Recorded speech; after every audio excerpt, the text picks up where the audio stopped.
The 19th century was an age of exploration and discovery. It seemed as though every day some new concept or theory came to light that revolutionized the way that people saw the world and even the universe. It's no wonder then that when numerous articles proclaiming that life had been found on the moon appeared in the New York Sun in the summer of 1835, people believed them. The articles contained a slew of fantastic claims outlining what life on the moon was like and how the discoveries were made in the first place. It would go on to become one of the most famous hoaxes of all time.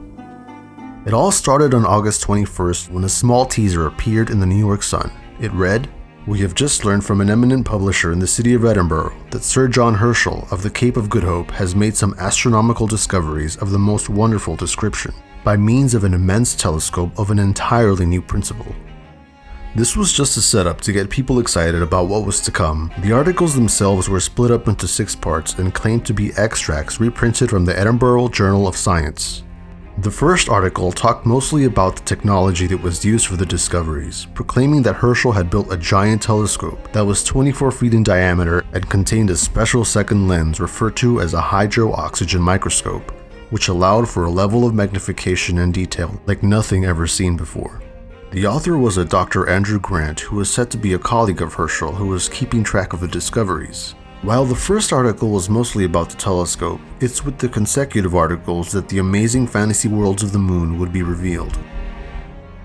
The articles claimed that when Herschel pointed the telescope at the moon, he saw a beautiful, colorful world made of green basaltic rock, covered with flowers, forests, and bodies of water. There were herds of miniature buffalo, there were horned bears, white deer with black antlers, animals that resembled giraffes, strange exotic birds, and even bipedal beavers, who lived in huts and carried their young much like human mothers.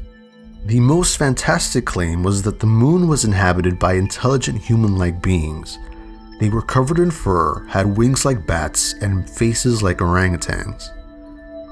They lived in a place named the Ruby Coliseum and were highly advanced.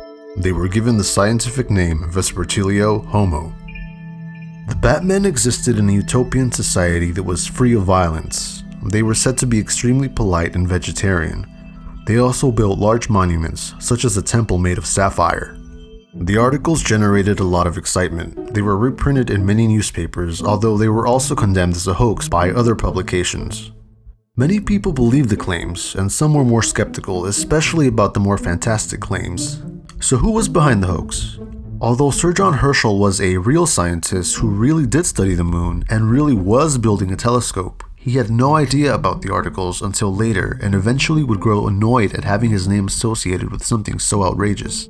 The purported author of the articles, Dr. Andrew Grant, was completely made up. The author of the hoax was most likely a reporter named Richard Adams Locke.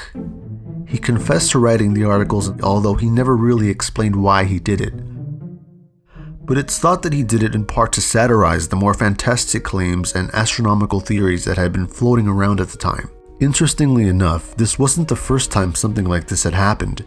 In fact, only a few months earlier, famed author Edgar Allan Poe had published a similar story about a guy who used a hot air balloon to take a trip to the moon. He also claimed that his story was real even though he knew it wasn't, and it's worth noting that Locke was Poe's editor for the story, so it's likely that that's how he got the idea in the first place. Whatever the case, the Great Moon Hoax is remembered today as one of the first mass media events. I highly suggest you guys go out and read the text from the articles because I really only scratched the surface here. They're very long and go into great detail about the lunar discoveries. It's worth a read. If you like this video, please subscribe to Crypticc for more.